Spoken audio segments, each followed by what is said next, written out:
Hello everybody, it's Anna here again today, and today we are going to have a little bit of Welsh history and hopefully a little bit of Welsh language. And we are still on the Wales coast path at Harlech. There's the castle.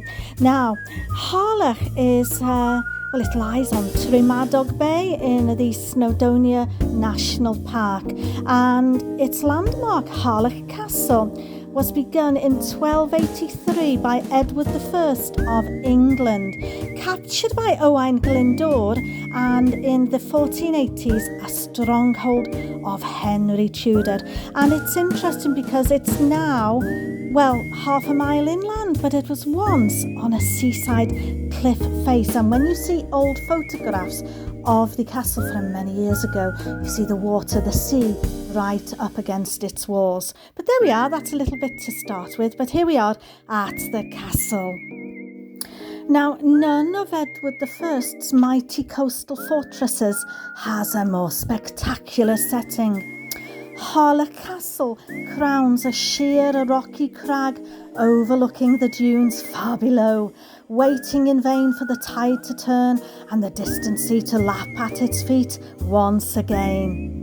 No further drama is really required, but just in case, the rugged peaks of Snowdonia rise as a backdrop against fierce competition from Conwy, Carnarvon and Beaumaris.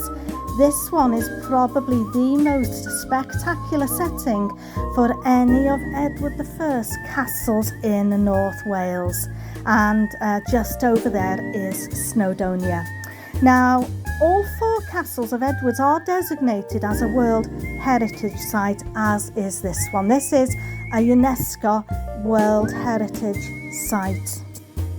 And this castle was completed from ground to battlements in just 7 years under the guidance of gifted architect Master James of St. George.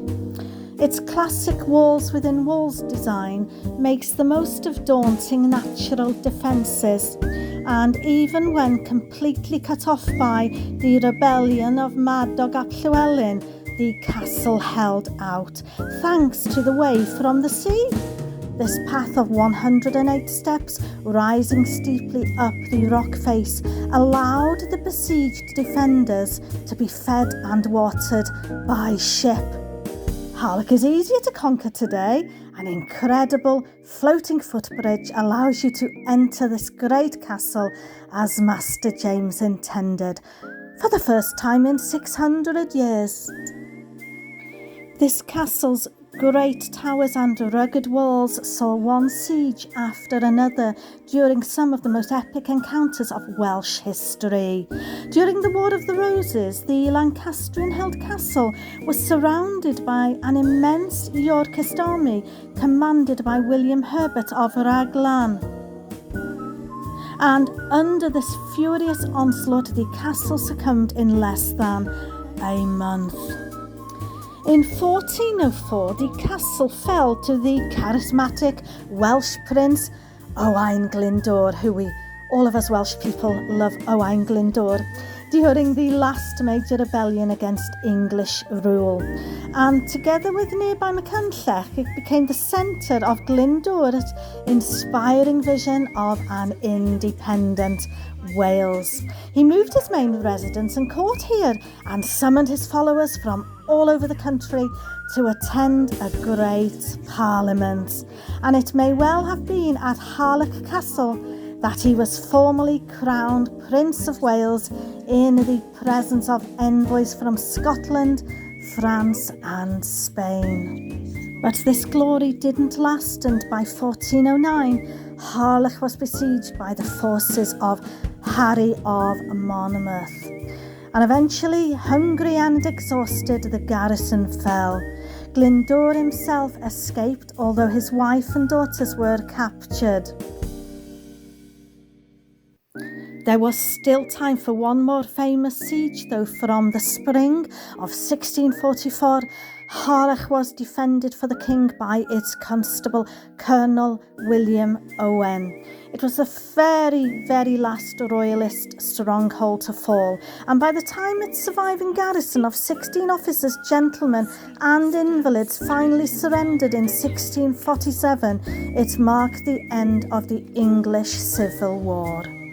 So here we are now on what is known to be the steepest street in the world, and it was up until 2020, but it's been taken over now.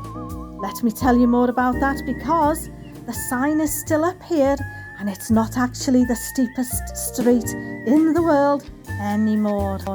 This street in the medieval castle town of Harlech, it's called Ffordd Pen Llech, and it's boasted a gradient of 37.45%, but after a plea from Baldwin Street in New Zealand, the criteria for a record has been changed, and now it means that the street called Baldwin Street in New Zealand has won back the title that it previously held for 10 years before it was given to here Ffordd Pen Llech in Harlech.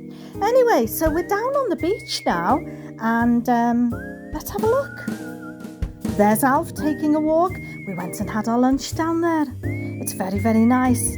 There's Alf, and there's my feet and my rucksack, and we had a nice little time down here, and you can actually see the castle there from the beach. Don't forget, castle in Welsh is Castell. Road is Ffordd. There's me sat on the beach, and this is at the cafe in the castle, saying that it was inscribed as a World Heritage Site in 1986, UNESCO World Heritage Site. And we'll just have a little look around the town now. And as we walk around the town and head down to the beach, it's really a peaceful beach, but it's a symbol of past conflict. Mighty Harlech Castle, a World Heritage Site, but there's good access, and it's not just flat sand. The beautiful sand dunes here are a prized feature. Here we are in the cafe having a hot chocolate with marshmallows, and it was beautiful. And look over there, you can see Snowdon and the beach of Harlech behind the castle. Anyway, the beach is an ideal place because it's not only the area's designation as a national nature reserve, but it's also a site of special scientific interest. And coming up next, you'll see the sign saying the world's steepest street, but that's now, like I said, been taken back by Baldwin Street in New Zealand. There's the castle again. And there is the famous Snowdon, pointy Snowdon, that you see as you walk down onto the dunes. And the word morfa there that you see, it means marsh. So we'll leave it there for today. We've had a bit of Welsh history and a little bit of Welsh language, but we'll say ta-ta for now, and we'll see you on the next adventure or the next Welsh lesson. Don't forget to keep practicing, because practice makes perfect. And we'll say ta-ta for now from HARLECH Castle here in North Wales. Ta-ta for now. Nos da.